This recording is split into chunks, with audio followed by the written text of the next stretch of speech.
আজ আমরা সবাই মিলে চলে গেছিলাম নদীতে স্নান করতে, কিন্তু স্নান করা হয়নি। বিকেলবেলায় গিয়েছিলাম, এমনি ভেবেই গিয়েছিলাম, সব বাচ্চারা বলছিল যাব, তো বাচ্চারা করেছে। আমরা শুধু আনন্দ করেছি, ঘুরেছি। এটা হচ্ছে অজয় নদী, পুরো দৃশ্যটাই দেখাচ্ছি তোমাদেরকে। এখন আর নদীতে বা গ্রামে যে পুকুরে স্নান করা হয় না কারোরই, তো সে ভাবলাম বাচ্চাদেরকে নিয়ে যাই, বাচ্চারা একটু আনন্দ করবে। কবে থেকেই বলছিল যাব যাব, কিন্তু নিয়ে যাচ্ছিলাম না। তো শেষমেশ নিয়ে গেলাম, পাটনায় চলে যাব আর দুদিন পর। তো ভাবলাম এদেরকে ঘুরিয়ে নিয়ে আসি। তো ভাইয়ের বউ এখানে, ভাইপো আর আমরা তিনজন সবাই মিলে গেছি।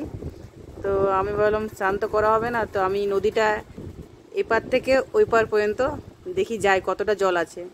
গরমের সময় জল অতটা ছিল না, আর জল কম ছিল বলে বেশ আনন্দ করেছি। আমি ভাবলাম এপার থেকে ওই পার গিয়ে দেখি জল কতটা আছে।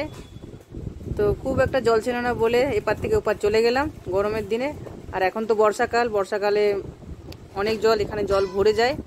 এই ভিডিওটা আমার আগেকারই করা, যখন বাড়ি গিয়েছিলাম। তো দুদিন বাকি ছিল তখন পাটনাতে আসা, সেই সময় গিয়েছিলাম। তো আমি এপার থেকে ওপার গেলাম, দেখতে পেলে তোমরা কতটা জল আছে অজয় নদীতে। খুব আনন্দ দেখতে পেলাম, ছোট ছোট মাছও আছে এর মধ্যে। ছোট ছোট মাছ এপার থেকে ওই পারে মানে যাচ্ছে, ধরতে তো পারবো না, একদম ছোট ছোট বাচ্চা মাছ।